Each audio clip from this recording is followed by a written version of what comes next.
그러면 오늘 디모데전서 강의 마지막 강의 말씀을 좀 보도록 하겠습니다. 오늘 말씀이 이제 디모데전서 6장 20절에서 21절까지 말씀으로 이제 두 구절만 이제 보면 되는데, 참 제가 고민이 많았습니다. 이게 두 구절밖에 되지 않기 때문에 오늘 말씀은 다른 시간에 비해서 굉장히 말씀의 그 분량이 이렇게 길지 않다는 것을 여러분에게 이제 솔직히 말씀을 드리고, 먼저 이제 디모데전서 강의에 앞서서 여러분 제가 나눠드린 요거 이제 프린트물 잠깐 보시죠. 오늘 말씀과 관련이 되어 있는데 먼저 프린트물 잠깐 설명을 드리고 넘어가도록 하겠습니다. 첫 번째 보게 되면은 제목이 뭐라고 되어 있습니까? 새 하늘들과 이제 궁창이라고 되어 있죠. 그래서 이제 영어로 되어 있어서 여러분들이 이제 제가 좀 설명을 좀 드리게 되면은 밑에부터 제가 조금씩 읽어드릴게요. 밑에 보게 되면은 waters on earth's surface라고 되어 있죠. 이거는 뭘 뜻합니까? 지구 표면에 있는 물들이라고 해서 이건 어디를 가리킵니까? 지금 바다를 가리키는 겁니다. 그 다음에 이제 바다 위에는 뭐가 있죠? First Heaven이라고 해서 이제 대기권이라고 해서 이제 the Earth's Atmosphere라고 해서 이제 대기권, 이것이 이제 우리가 이제 신학적으로는 뭐라고 부릅니까? 첫째 하늘이다라고 이제 부릅니다. 그 다음에 이제 첫째 하늘 위에는 보게 되면은 영어로는 Vacuum of Outer Space라고 돼서 이거는 뭐라고 되어 있습니까? Second Heaven이다. 그래서 둘째 하늘. 그래서 첫째 하늘이라 둘째 하늘은 뭐 성경에 나와 있는 용어는 아닙니다. 그러나 이제 우리가 성경에 셋째 하늘이라고 하는 표현이 있기 때문에 셋째 하늘이 있다면 첫째 하늘도 있고 둘째 하늘도 있는 것이다. 그 다음에 인쇄 상태가 좋지 않은데 이 첫째 하늘과 둘째 하늘을 합친 것을 갖다가 옆에 보면 빨간 글씨로 뭐라고 써 있냐면 더 포머넌트다라고 이렇게 되어 있습니다. 뭡니까 이게? 이게 이제 궁창인 겁니다. 궁창. 예, 궁창. 그래서 궁창 아래에 있는 물은 이제 바다가 되는 것이고 궁창 위에 있는 물로 해서 waters above firmamen트라고 해서 이 궁창 위에 있는 물은 어디가 되는 겁니까? 둘째 하늘과 셋째 하늘을 나누는 경계선.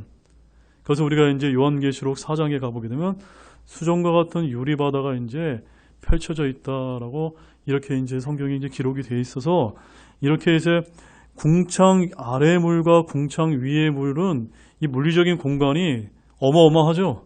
예, 우주 공간만큼 넓은 것입니다. 자, 그런데 제가 2번을 보시죠. 2번에 보게 되면 창조과학에서 노아의 대홍수와 수증기층에 대해서 이제 이야기를 하면서 왼쪽 그림을 보시기 바랍니다. 왼쪽 그림을 보게 되면은 오존층 아래에 보게 되면 뭐라고 써 있습니까?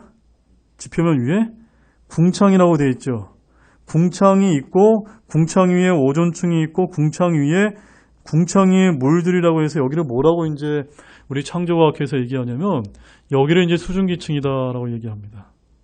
그래서 이 수증기층에 있는 물이 노아의 대홍수 때 이제 쏟아져 내리면서 오른쪽에 보게 되면 노아 홍수 이후의 대기권은 궁창 위의 물인 수증기층이 없어졌기 때문에 이제 외계에 있는 여러 가지 이제 방사능성들이 들어와서 지구의 이제 여러 가지 이제 환경들이 바뀌게 됐다라고 이제 그럴듯하게 이제 설명을 하고 있습니다.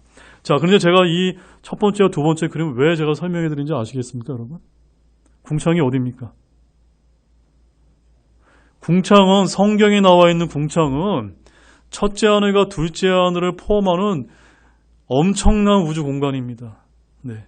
엄청난 우주 공간인데 지금 창조과학회에 나와 있는 사람들 궁창을 뭐라고 설명하고 있는 겁니까? 첫째 하늘에 있는 대기권이라고 이제 설명을 하고 있는 겁니다. 맞습니까? 틀립니까? 완전히 잘못 가르치고 있다는 겁니다. 그래서 제가 여러분에게 설명을 드리면서 나중에 이제 오늘 이제 주제가 과학에 대한 부분이기 때문에 뒷부분에 가서 제가 이제 지금 드린 이제 그림들을 여러분 잘 기억하시면서 오늘 말씀을 좀 잘 들어주시면 감사하겠습니다. 자, 그럼 본문 말씀을 좀 보겠습니다. 디모데전서 6장 20절에서 21절 말씀이 되겠습니다. 우리 한 목소리로 읽겠습니다. 오 디모데야, 속되고 헛된 말장난과 거짓되게 과학이라 불리는 것의 반론들을 피하며 내게 맡겨진 것들을 지키라. 그것을 내세우던 어떤 자들이 믿음에 관하여는 잘못을 범하였느니라. 은혜가 너와 함께 있기를 원하노라. 아멘. 제가 이 시간이 이제 강의 시간이 아니라면 이 디모데전서 6장 20절에서 21절 말씀 그냥 지나쳐버리고 싶습니다. 왜냐하면 어찌 보면은 조금 제가 오늘 준비된 이 말씀이 다른 부분들과 충돌되고 논란이 될 수 있는 말씀들을 담고 있기 때문에 웬만하면 저도 이제 논란을 만들고 싶지 않거든요. 그래서 저도 이 부분은 지나가고 싶지만 어쩔 수 없이 우리가 강의 말씀이기 때문에 한 구절 한 구절 살펴봐야 되기 때문에 이 말씀을 특별히 제가 어려움 가운데도 이 말씀을 준비했다는 걸 여러분들이 그런 생각을 가지시고 들어주시기 바라겠습니다. 자, 오늘 이 디모데전서 강의 이제 마지막 20번째 말씀 제목은 거기 소제목에 나와 있는 것과 똑같습니다. 소제목이 뭐라고 되어 있습니까? 거짓 과학에 대한 경고다라고 이렇게 되어 있습니다. 그래서 저도 오늘 거짓 과학에 대한 경고라는 제목으로 우리 마지막 디모데전서 강의 말씀을 나누도록 하겠습니다. 오늘 본문 말씀은 이제 디모데전서 전체를 이제 끝내는 말씀입니다. 이러한 본문은 디모데를 향한 바울의 마지막 당부로 이제 구성이 되어 있는데 크게 두 가지를 이제 제시를 하고 있습니다. 첫 번째는 지금까지 준 권면을 잘 지키라는 것이며, 둘째는 거짓되게 과학이라 불리는 지식으로 인해 속되고 헛된 말장난과 반론을 피하라는 것입니다. 그럼 여기서 얻을 수 있는 영적인 교훈은 무엇일까요? 특히 오늘날은 과학의 발전으로 인해 수많은 사람들이 성경을 믿지 않는 그런 불신의 시대를 저희들이 살아가고 있습니다. 여러분 어떻습니까? 여러분도 마찬가지이십니까? 그렇지 않으시죠? 특히 그리스도인들조차도 성경보다는 과학을 더 신뢰하는 경향이 오늘날 있을 수가 있습니다. 자, 그렇다면 성경은 과학에 대해서 어떤 조명을 해주고 계실까요? 자, 여러분, 성경에 과학은 어떻게 표현하고 있을까요? 자, 그것을 이제 살펴보는 것이 오늘 말씀의 핵심이 되겠습니다. 자, 그럼 본문을 다시 한번 보겠습니다. 20절 말씀을 함께 읽어보겠습니다. 오 디모데야, 속되고 헛된 말장난과 거짓되게 과학이라 불리는 것의 반론들을 피하며 내게 맡겨진 것들을 지키라. 자, 먼저 이 말씀에 오 디모데야라고 이렇게 말하면서 바울은 목회자인 디모데에게 주는 주의사항임을 알려주고 있는 그런 말씀이 되겠습니다. 사도 바울은 수신자 디모데에 대한 마지막 당부와 함께 그의 이름을 부르고 있는데, 이는 그리스도 안에서 영적 아버지가 된 바울 자신의 자유로움을 느끼게 합니다. 이러한 자유로움과 따뜻한 어조는 디모데로 하여금 바울이 부탁했던 바를 지키고자 하는 결심을 더욱더 확고하게 만들어 주었을 것이다 라고 저는 그렇게 믿고 있습니다. 자, 사도 바울은 디모데의 이름을 부른 다음에 이제 두 가지를 이제 당부를 하고 있습니다. 첫 번째는 무엇입니까? 속되고 헛된 말장난을 피하라입니다. 뭘 피하라고요? 속되고 헛된 말장난입니다. 철학과 이교도의 전통과 풍습, 또한 유대교의 꾸며낸 이 얘기들은 모두 속되고 헛된 말장난에 불과하다는 것입니다. 그 다음에 두 번째는 뭘 피하라고 되어 있습니까? 거짓되게 과학이라 불리는 것의 반론들을 피하라는 것입니다. 자, 개역 성경을 보게 되면은 이 거짓되게 과학이라고 하는 부분이 어떻게 표현이 되어 있냐면 거짓된 지식이다라고 이렇게 이제 병개가 되어 있습니다. 개역 성경에는 거짓된 지식으로 쓰여 있는데 우리가 보는 킹제임스 성경에는 엄연히 뭐라고 이제 표현이 되어 있습니까? 거짓되게 과학이다. 영어로는 science falsely라고 되어 있습니다. science falsely. 거짓되게 과학이라고 아주 분명하게 이제 표현이 되어 있다는 점입니다. 즉 개역 성경은 과학이 무엇으로 바뀐 겁니까? 지식으로 이제 바뀌었다는 것입니다. 자, 성경 전체로 볼 때 이 과학, 영어로는 science라고 하는 이 용어는 신구약에서 각 1회씩 총 2번만 등장하는 그런 단어입니다. 자, 하나는 이제 구약 다니엘서 1장 4절에 등장하고 있고, 나머지 하나는 오늘 이제 우리가 살펴보는 본문 말씀인 신약 여기에만 이제 언급되는 그런 단어가 되겠습니다. 자, 우리 구약에 언급된 단어를 먼저 한번 살펴보도록 하겠습니다. 다니엘서 1장 4절 말씀을 한번 찾아보시도록 하겠습니다. 다니엘서 1장 4절 말씀입니다. 자, 다니엘서 1장 4절에 구약에 이제 처음으로 과학이라고 하는 용어가 이제 묘사가 되고 있는데 어떻게 이제 표현되고 있는지 우리 함께 읽어보도록 하겠습니다. 곧 흠없이 잘생기고 모든 지혜에 능숙하며 지식을 두루 갖추고 과학을 이해하여 왕의 궁궐에 설 만한 능력을 갖춘 아이들을 데려오게 하고 그들에게 갈대아 사람들의 학문과 말을 가르치게 하니라. 여기 과학이라는 단어가 이제 등장하고 있죠. 이 단어도 개역 성경을 보게 되면 뭐라고 표현되는지 아십니까? 지식으로 이제 바뀌어 있다는 것을 여러분들이 이제 나중에 집에 가서 한번 비교해서 한번 찾아보시기 바랍니다. 아무튼 이제 킹제임스 성경에만 여기서 구약에서 처음으로 과학이라고, 영어로는 science라는 단어가 이제 등장을 하고 있습니다. 자, 우리는 여기서 성경에 처음으로 언급된 원칙을 고려한다면 과학이라는 단어가 당시 이교도 국가인 바빌론 왕국의 학문과 관련되어 있다는 사실을 알 수가 있습니다. 즉, 하나님의 영감으로 기록된 성경은 하나님께서 한 단어 한 단어 아무런 의미 없이 그냥 기록한 책이 아님을 우리가 안다면, 여기서 과학이라는 단어에 대해서 하나님께서 그다지 긍정적인 의미로 사용하고 계시지 않다는 것을 우리가 어렴풋이 알 수가 있다는 점입니다. 제가 뭐라고 표현드렸습니까? 과학이라는 것은 하나님께 긍정적으로 바라보고 계신다고 말씀드렸습니까? 아니라고 말씀드렸습니까? 아니라는 점입니다. 당시 과학은 여기 보면 뭐라고 이제 표현하고 있습니까? 바로 갈대아 사람들의 학문과 말과 관련되어 있다라고 이렇게 이제 표현을 하고 있다는 점입니다. 자, 그러면 여기서 이제 우리는 무엇을 찾아봐야 될까요? 하나님께서 이 갈대아 사람들에 대해서 뭐라고 이제 표현하고 계신지 한번 찾아봐야 되지 않겠습니까? 자, 그러면 창세기 11장 27절 말씀을 한번 가보십시오.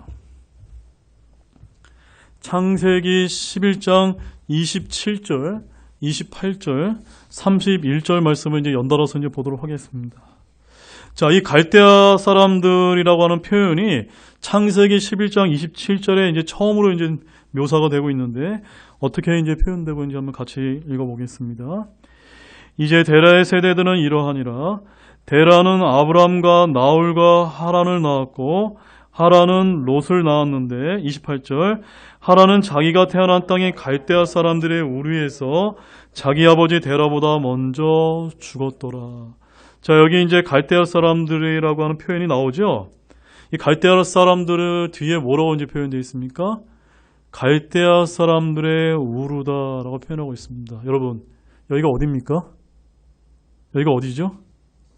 여기는 여러분들이 잘 아시는 아브라함의 어릴 적 고향이 아닙니까? 자, 그래서 이제 31절 말씀을 또 이어서 보십시오. 거기 어떻게 표현되어 있습니까? 데라가 자기 아들 아브라함과 하란의 아들 곧 자기 손자 롯과 자기 며느리 즉 자기 아들 아브라함의 아내 사레를 데려갔으며 그들이 가나안 땅으로 들어가기 위해 저들과 함께 갈대아 사람들의 우르에서 나간 뒤 하란으로 가서 거기 거하였더라.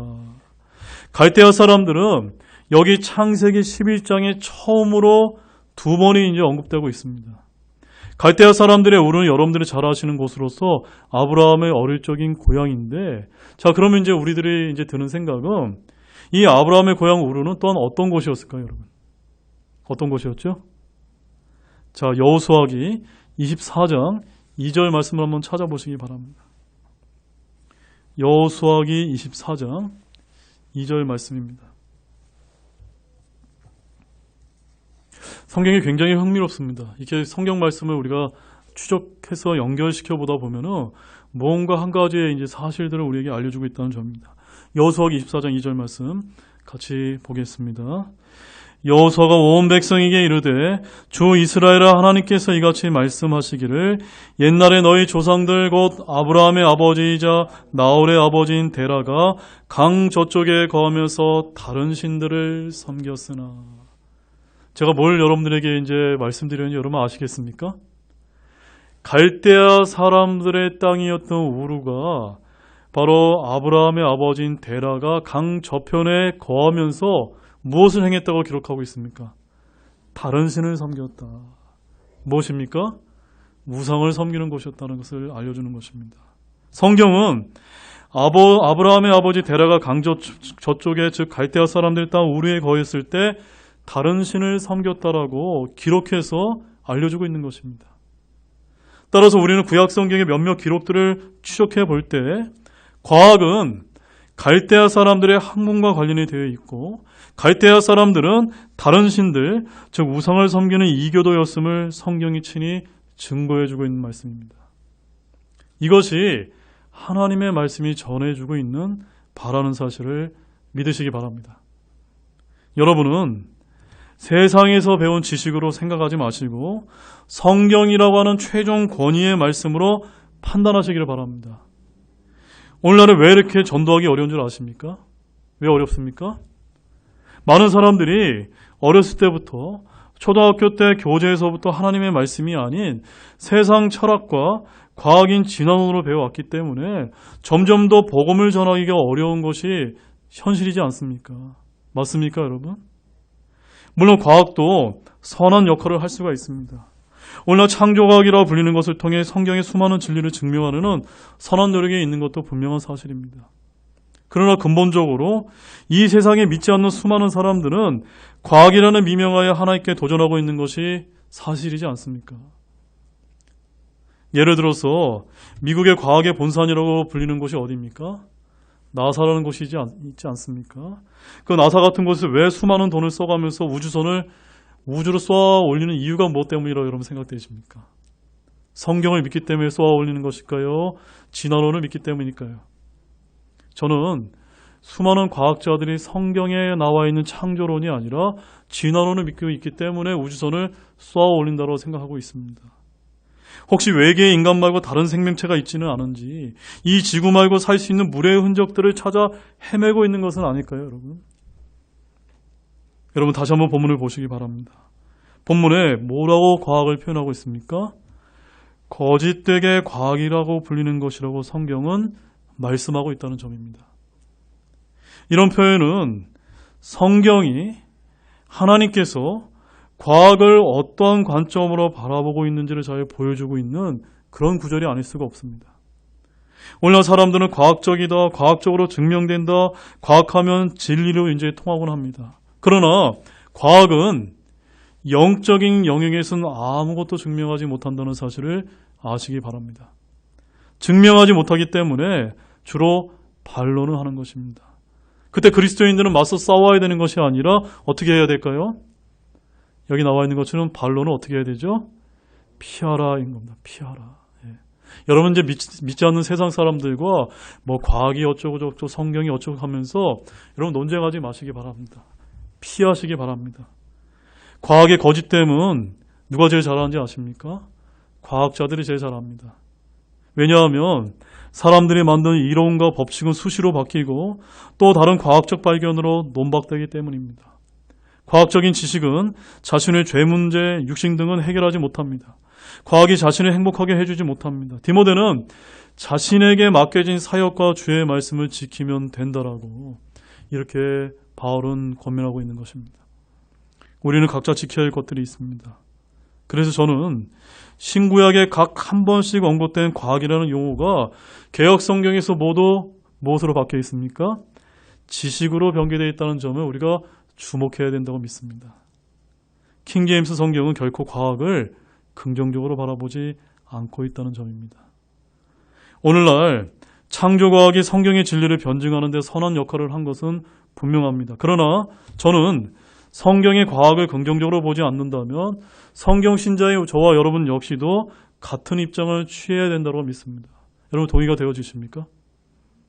즉 과학을 맹신해서도 안 되며 틀릴 수도 있기 때문에 얼마든지 우리가 분별해서 봐야 된다는 그런 입장을 취해야 된다고 저는 믿는 것입니다.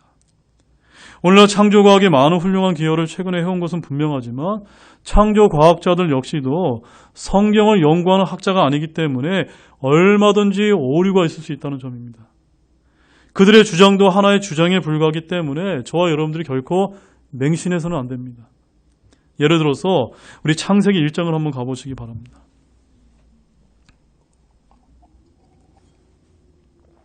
자, 창세기 1장을 가보시게 되면 창세기 1장 6절에서 8절입니다. 아까 제가 서두에 이제 설명드렸던 새 하늘들과 궁창이라고 하는 이런 도표를 여러분들이 이제 기억하시면서 이 말씀을 같이 한번 읽어보도록 하겠습니다. 창세기 1장 6절에서 8절입니다. 함께 읽겠습니다. 하나님께서 이르시되 물들의 한가운데 궁창이 있어 그것은 물들에서 물들을 나누라 하시고 하나님께서 궁창을 만드사 궁창 위에 물들에서 궁창 아래에 물들을 나누시니 그대로 되니라. 하나님께서 궁창을 하늘이라 부르시니라. 그 저녁과 아침이 둘째 날이더라. 제가 처음에 말씀드렸죠. 첫째 하늘과 둘째 하늘을 포함하는 것이 뭐라고 말씀드렸습니까? 궁창이다라고 말씀드렸습니다. 그래서 이 궁창은 우주 공간만큼이나 엄청난 그런 물리적인 공간이 이제 성경에서는 궁창이다. 영어로는 포머넌트다라고 이렇게 표현하고 있는 것입니다. 우리는 하나님께서 세 개의 하늘들을 창조하셔서 첫째 하늘과 둘째 하늘과 셋째 하늘을 나누신 것을 알 수가 있습니다. 근데 여기서 궁창은 첫째 하늘과 둘째 하늘을 포함한 우주 공간임을 우리가 알 수가 있습니다. 그리고 궁창 아래의 물은 이 지표면 위의 바다이고 궁창 위의 물은 또 어디입니까? 둘째 하늘과 셋째 하늘을 나누는 경계로서 수정과 같은 유리바다다라고 성경은 우리에게 알려주고 있는 것입니다. 자, 요한계시록 4장 6절 말씀 보십시오. 창세기 1장을 손에 집어놓으시고 요한계시록 4장 6절 말씀으로 한번 가보시기 바랍니다. 요한계시록 4장 6절 말씀입니다. 같이 보겠습니다. 그 왕자 앞에는 수정과 같은 유리바다가 있고 왕자 한가운데와 왕자 둘레에는 앞뒤에 눈이 가득한 네 짐승이 있더라. 셋째 하늘의 앞부분에 무엇이 펼쳐져 있습니까? 수정과 같은 유리바다가 펼쳐 있는데 창세기에서는 이 말씀 여기를 어디라고 가르치냐면 궁창 위의 물들이다라고 이렇게 이제 표현을 하고 있는 것입니다. 자, 그런데 창세기 1장을 다시 한번 가보십시오. 성경은 하나님께서 하늘의 궁창의 광채들인 해와 달과 별들을 창조하셨다라고 말씀을 하고 있다는 점입니다. 자, 창세기 1장 14절과 17절 말씀을 우리 천천히 또박또박 한번 읽어보시면서 자, 이 궁창에 하나님께서 뭘 이제 만들어 놓으셨는지 함께 읽어보도록 하겠습니다. 하나님께서 이르시되 하늘의 궁창에 광채들이 있어 밤에서 낮을 나누고 그것들은 표적들과 계절들과 날들과 해들을 나타내라. 또 그것들은 하늘의 궁창에서 광채들이 되어 땅에 빛을 주라 하시니 그대로 되니라. 하나님께서 커다란 두 광채를 만드사 더 큰 광채는 낮을 다스리게 하시고 그보다 작은 광채는 밤을 다스리게 하시며 또 별들도 만드시고 하나님께서 그것들을 하늘의 궁창에 두사 땅 위에 빛을 주게 하시며. 자, 17절 말씀을 보십시오. 하나님께서 그것들을 하늘의 궁창에 두사라고 말씀하셨는데 여기 그것들이 뭡니까? 해와 달과 별들이지 않습니까? 그러니까 궁창이 어디를 가리키는 겁니까? 저 광활한 우주 공간 전체를 가리키는 말씀이지 않습니까? 그런데 오늘 창조과학자들이 뭐라고 얘기합니까? 궁창이 어디라고요? 대기권이라고 표현하고 있지 않습니까? 여기에 이 대기권 안에 우리가 보는 하늘과 해와 달과 별들이 들어갈 수 있습니까? 없습니까? 없잖아요. 창조과학자들은 노아의 대홍수의 기원을 과학적으로 설명하면서 대기권에 수증기층이 있었는데 이것이 바로 궁창의 물들이라고 이렇게 주장하는 것입니다. 이 궁창의 물들인 수증기층이 노아의 대홍수 때 엄청난 비를 쏟아내었다고 과학적으로 설명을 하면서 이런 설명이 맞습니까? 틀립니까? 그럴듯하긴 하지만 틀리다는 것을 우리가 성경을 통해서 분별해야 되는 것입니다. 성경은 분명히 궁창 안에 해와 달과 별들이 포함되어 있다고 말씀하고 있는데 대기권의 수증기층에 그런 것들이 포함될 수 없지 않습니까? 즉 오늘날 창조과학자들은 이렇게 성경을 부주의하게 해석을 하였고 오늘날 많은 성도들이 이 주장을 맹신하고 있다는 점입니다. 따라서 저는 창조과학이 다 틀리다는 말씀이 아닙니다.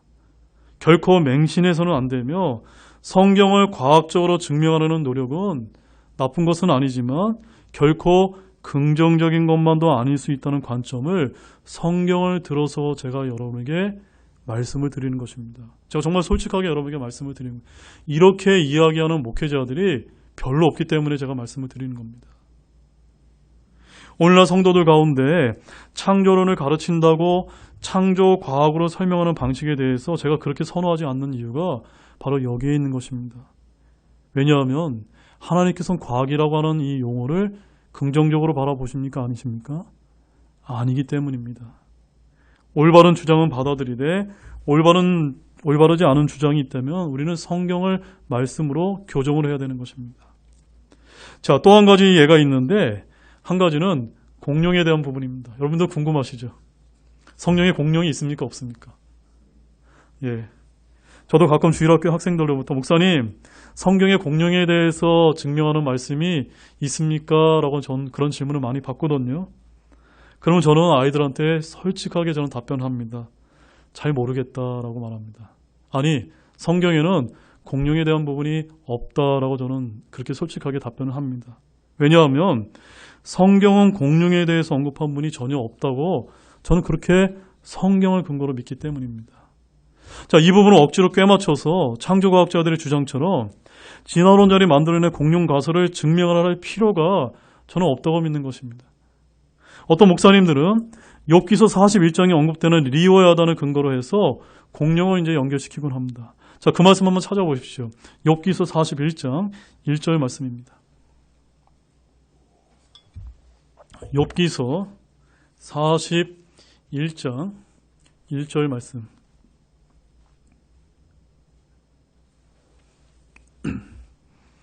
자, 다 찾으셨습니까? 욥기서 41장 1절. 함께 읽어보겠습니다. 내가 낚싯바늘로 리오의 야단을 끌어낼 수 있느냐? 혹은 내가 늘어뜨리는 줄로 그의 열을 끌어낼 수 있느냐? 자, 여기 이제 리오의 야단이라는 이 이제 표현이 나오는데, 개역 성경에는 이 리오의 야단이 뭐라고 이제 변개가 되어 있냐면, 악어다라고 이렇게 표현이 되어 있습니다. 악어다. 예. 저는 공룡을 리오의 야단으로 연결시키는 것 역시 성경을 매우 부주의하게 연결시키고 있다고 그렇게 생각을 하고 있습니다. 여러분 어떻습니까? 리오의 야단이 공룡이 맞습니까? 리오의 야단은 리오의 야단이고 공룡은 공룡인 것입니다. 여기서 리오의 야단은 공룡이 아니라 본래 무엇이냐면 사탄 마귀를 가리키는 말씀입니다. 자, 욥기서 42장 33절에서 34절 말씀을 보십시오. 욥기서 41장 33절과 34절 말씀을 보십시오.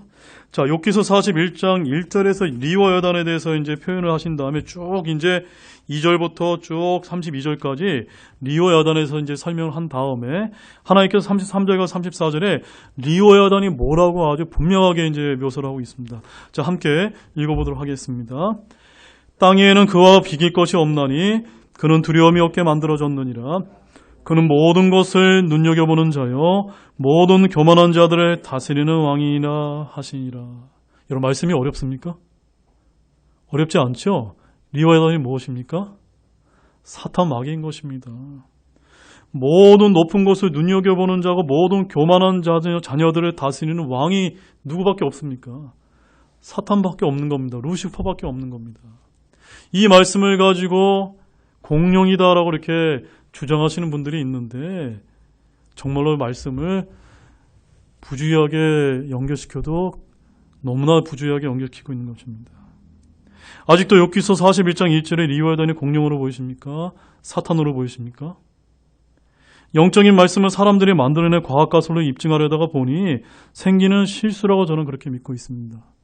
물론 그분들이 이렇게 주장하는 것이 저는 이해가 안 가는 건 아닙니다.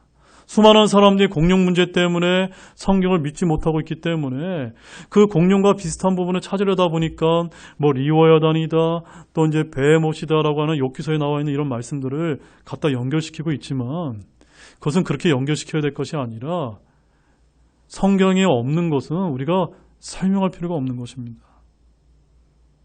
다시 본문으로 돌아가서 하나님의 말씀 잠깐 들어보시기 바랍니다. 본문 20절 말씀 다 함께 읽어보도록 하겠습니다. 오 디모데야, 속되고 헛된 말장난과 거짓되게 과학이라 불리는 것의 반론들을 피하며 내게 맡겨진 것들을 지키라. 어떻게 하라고 말씀하고 있습니까? 피하라는 겁니다. 피하고 그 다음에 내게 맡겨진 것을 지키라는 것입니다. 우리 성경신자는 속되고 헛된 말장난과 거짓되게 과학이라 불리는 것의 반론을 먼저 피해야만 됩니다. 물론 과학이라고 하는 것이 모두가 다 거짓은 아닙니다. 거짓되게 과학이라 불리는 것의 반론들을 조심해야 된다는 그런 말씀입니다. 하지만 성경이 결코 과학을 긍정적으로 바라보고 계시지 않기 때문에 우리는 항상 성경을 과학으로 풀려고 하는 이런 선한 노력을 할 때 매우 주의해야 된다고 여러분에게 강조를 드리는 것입니다. 바로 그렇게 하는 것이 바울의 마지막 당부처럼 내게 맡겨진 것을 지킬 수 있는 방법이라는 사실을 믿으시기 바랍니다. 아멘이십니까? 자, 21절 말씀을 보도록 하겠습니다. 함께 읽겠습니다. 그것을 내세우던 어떤 자들이 믿음에 관하여는 잘못을 범하였느니라. 은혜가 너와 함께 있기를 원하노라. 아멘. 제가 여러분들에게 오늘 이 디모데전서 강의를 마치면서 제가 무엇 때문에 이렇게 과학에 대한 부분을 장황하게 설명을 드렸냐면, 우리가 성경 말씀을 더 잘 믿으려고 하다가 보면 이렇게 창조과학회나 이런 데서 잘못 반론을 핀 것을 우리가 맹신하다가 그 믿음에 관해서 잘못을 범할 수 있기 때문이라는 사실입니다. 철학과 종교와 전통과 과학 등을 내세우던 어떤 자들이 믿음에 관해서 잘못을 저질렀다는 점입니다. 우리는 성경도 하나님의 권능도 알지 못하는 거로 잘못하는 때가 있고, 세상 학문이나 지식을 받은 교육 때문에 믿음에 관하여서 잘못하기도 합니다. 필요한 것은 언제나 하나님의 은혜뿐이라는 사실을 믿으시기 바랍니다. 자, 이제 결론을 맺겠습니다. 사랑하는 여러분, 오늘은 이 디모데전서 강의를 마치면서 거짓 과학에 대한 경고라는 제목으로 말씀을 제가 여러분에게 전해드렸습니다. 매우 아주 민감하고 아주 어려운 말씀이었는데, 오늘날처럼 세상 철학과 과학과 학문이 성경보다 더 우월한 위치에 놓여있는 현대에 우리처럼 성경만을 최종 권위를 믿고 실행한다는 것은 결코 쉽지 않은 일입니다.